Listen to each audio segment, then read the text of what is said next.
INC yesterday held him to his word. Ayaw mo ng impeachment, sabi mo, o dito tayo, sinusuportahan namin ikaw. At yun ay yung napakalaking respeto sa mandato ng Vice President. 32 million binabaliwala ni Marcos, ng Marcos administration, ni Speaker Martin Romualdez at ang Kongreso niya napakabulok.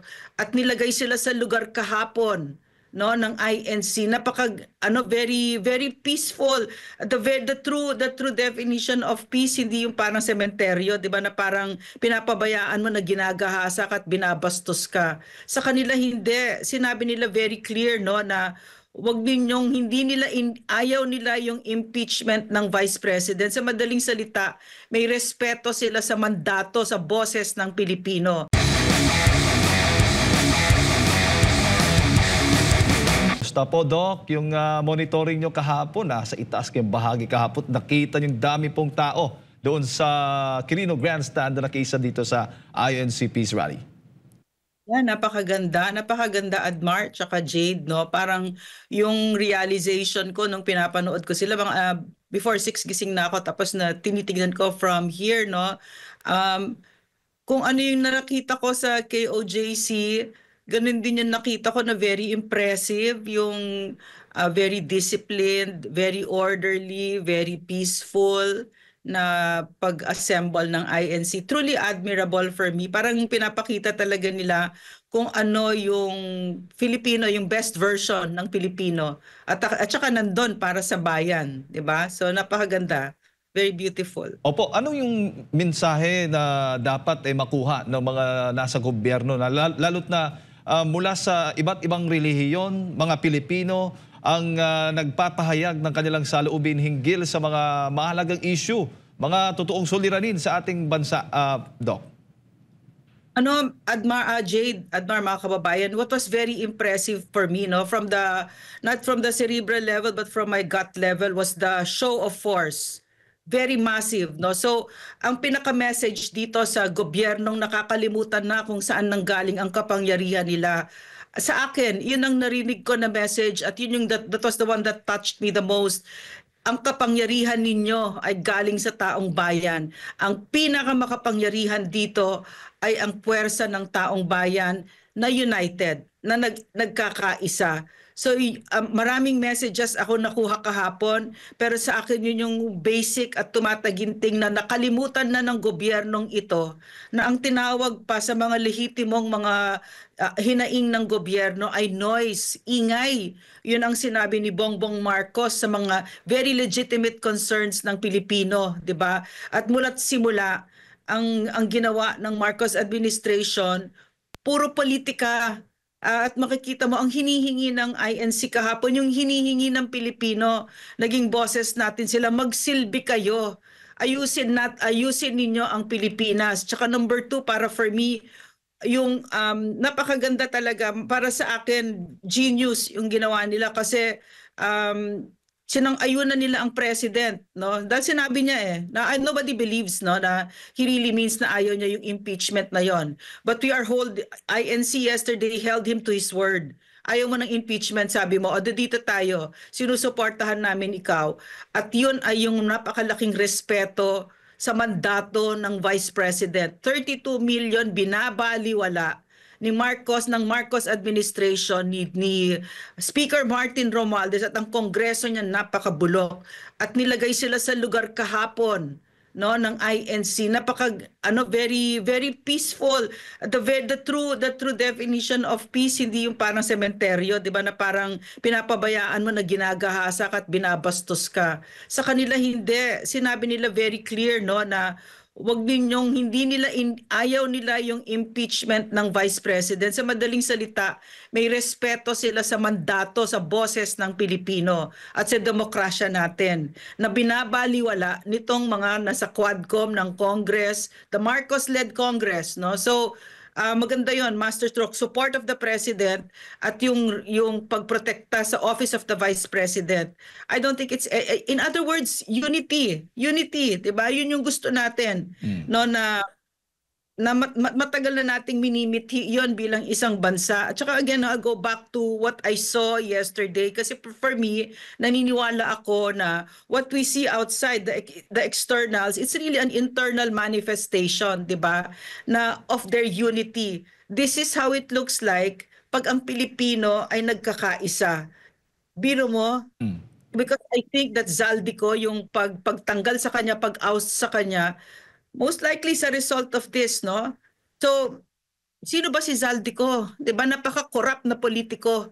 'Di ba, na yan yung sakit sa ulo nating lahat, no, na at saka yung and Congress had gotten so arrogant and so abusive of their powers. Alam natin 'yon. Tayo yung nasa receiving end. 'Di ba, SMNI, I personally felt it. Pastor is a political prisoner, no? Siya yan. Yan yung mga puro politika habang ang bansa ay bumubulusok na pababa at grabe ang pinaka-corrupt na budget, etc., etc. So, beautiful, master stroke yung kahapon na nakita ko. Now, of course, there are some of us who are disappointed. Some of us who believe na, who wanted so badly for this to be something else. Pero napakaliwanag naman kasi ng INC, no, na gumawa kayo ng sarili nyong rally, sarili ninyong galaw, no, kung gusto niyo ng ouster or whatever, pero hindi kami diyan. So wala namang expectations na binigay na ganon, 'di ba? So very very clear yung parameters nila. At saka wala na yung yung impeachment talks na yan, wala na, nag-collapse na yan. Yan ang tingin ko, no? Kahit yung ICC, wala na yan. So in other words, for me, na naghihirap ang Pilipino, 61%, no, self-rated poverty off the charts, the highest in 21 years.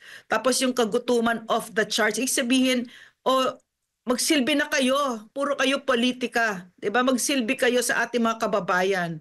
Yan yung kung bakit kayo nandyan. So yun yung gusto ko, na nabigyan sila ng konting puwersa. No? Ito kasi pinakita nila sa atin na walang-wala tayo sa kanila, binabastos tayo ng mga ito. Opo. So nagkaroon sila ng respeto. Okay. At pinasisinungalingan din ito, Doc, yung naalala mo yung survey ng SWS, 41% yung nagsasabi daw na approve sa impeachment laban kay Vice Presidente. Pero ngayon, kahapon, nakita natin milyon-milyon yung mga nakiisa sa peace rally ng INC.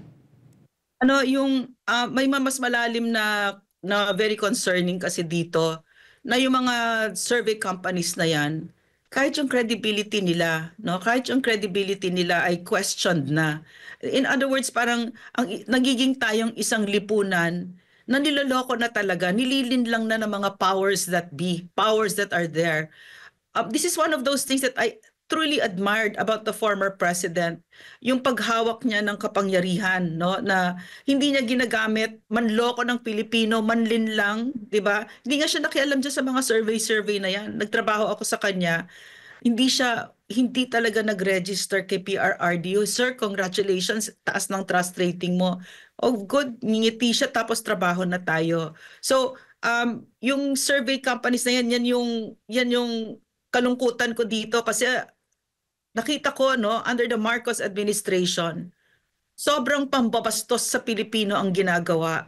Sino ba naman ang maniniwala na 80+% ang meron na tiwala ang Pilipino kay Martin Romualdez? May maniniwala ba doon? Kinasusuklaman si Martin Romualdez, tapos maglalabas kayo ng survey na ganyan, yung mga Okta, yung mga ganyan, di ba? So, niloloko ang Pilipino, and it's not just by the government, but even survey companies, 41%. Diba? So, yun yung buti na lang talaga age of information na yon ngayon. At saka maraming salamat na nandyan ng SMNI. At ngayon kahit yung UNTV, meron nang talagang nagbibigay ng impormasyon sa Pilipino. So, nakikita natin na nililin lang tayo. Tapos napakahirap sa administrasyon na ito. No, ang babaw ng pag-iisip nila, na napakatingin nila sa Pilipino, bobo, tanga, walang respeto, na ang sagot sa kahirapan ay lokohin ninyo yung survey. 'Di ba? Yes, Doc. At isa din, kabilang din doon sa mga nabanggit din sa peace rally ni Congressman Marcoleta, tungkol doon sa mataas na presyo ng mga bilihin, hindi ho ba? Pati yung sa kuryente. Itong mga bagay, itong mga issues na ito, dapat, di ba, na direkta din ito. Mensahe din ito para sa presidente. as a leader of our country para maibsan naman yung bigat na nararanasan ng ating mga kababayan? Jade, Admar, mga kababayan, sa madaling salita, no, yung napakalinaw na message, no, kahapon ay magkarespeto kayo sa Pilipino. Nandyan kayo para magsilbi, hindi para magnakaw sa amin. 'Di ba? Talaga, in other words, parang ni-reset lang, nagre-reset na nagpapaalala ang uy, balik nga tayo sa basics. Hindi kayo nandyan para sa sarili ninyo. Ganun yung mga placards nila eh. Magsilbi kayo sa bayan kasi tayo naman ano bang gusto na ang Pilipino, isa lang naman ang gusto niya sa mga lingkod bayan eh. Maglingkod kayo, wala silang pakialam kung nagmumura ka or yung fashion sense mo or something or whatever, no. No, they don't care about that. You're there to make lives of the Filipino people better. At mukhang yung basic na yan nakalimutan na, kinalimutan na. Mula't-mula nung umupo si Bongbong Marcos, walang ginawa ang mga yan. Kung hindi, magnakaw sa Pilipino at hindi nagsisilbi, puro politika. Puro politika, and nakakatakot doon. They've weakened the institutions because they've weaponized it against their perceived political enemies. Nakakatakot yon, no, sa ating demokrasya. So, napakaganda nung nangyari kahapon kasi sinasabi nila kuryente, tubig, pwede ba? Ito, magsilbi kayo, hindi kayo nandyan para yung budget, yung pera ng Pilipino ay hut-hutin ninyo para mahirapan na naman mag-park ang mga helicopter ninyo, mga jet ninyo dyan sa Kongreso, di ba? Kasi yan ang problema ngayon na naririnig ko sa Kongreso from the staff themselves, no? They told me na nahihirapan sila mag-schedule ng landing ng mga helicopter. Ganyang kayayaman, ganyang kadami ang ninakaw sa Pilipino.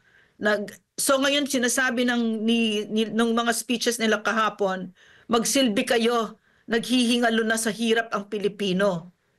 So yun yung gusto ko doon. Opo. Bago ko lang ipasa kay partner Admar, Doc, ito, ano ko lang yung naging pahayag ng best friend mo yan. Lagi mo ito nababanggit eh.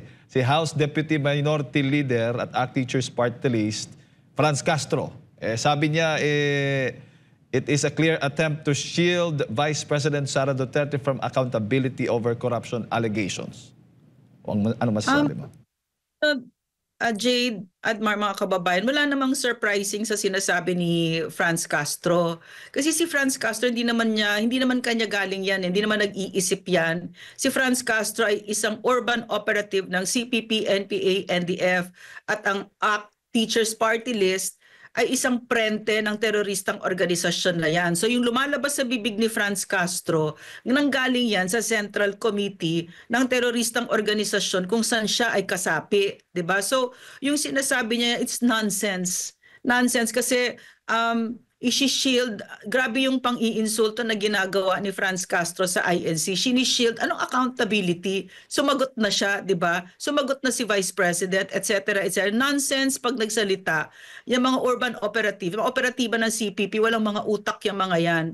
Talagang nonsense. Kasi tinan mo naman, accountability talaga, di ba? Ang pinaka-highest opinion, binigay na ng COA sa Vice President. Anong isi-shield, di ba? So sa madaling salita, itong si Franz Castro, kasi nga, kaalyado na siya, apart from the fact na CPP, NPA, NDF, operatiba siya, ano pa siya, kaalyado pa ni Martin Romualdez, attack dog nila Martin Romualdez ng Marcos faction. So kailangan niya sabihin yon. Pero talagang mali-mali talaga ang sinasabi niya. Kasi ano ba naman ang CPP, di ba? Ang pinakagusto niya, yung humihina ang gobyerno. Ayaw niya yung nangyari sa INC kahapon. Kasi ayaw nila yung nakikita nila na nagkakaroon ng unity at hindi na nag-aaway ang Marcos at Duterte. Ayaw nila yon kasi gusto nila nagbabangayan tayo. And in fact, a lot of this division, yung pagkakawatak-watak natin, ang nagmastermind niyan ay ang CPP, NPA, NDF sa loob ng Kongreso, pati sa labas. No? Pero kasi yung mga operatiba nila na nandyan. So yung mga sinasabi nila Franz Castro, Raul Manuel ng Kabataan Party List na prente din ng CPP, Arlene Brosas na operatiba ng Gabriela na prente rin ng CPP, lahat ng sinasabi nila galing sa Central Committee ng CPP, NPA, NDF na designated terrorist organization. So na ang pinaka-goal niyan ay pabagsakin ang ating gobyerno. So walang magandang lalabas sa bibig ng mga yan.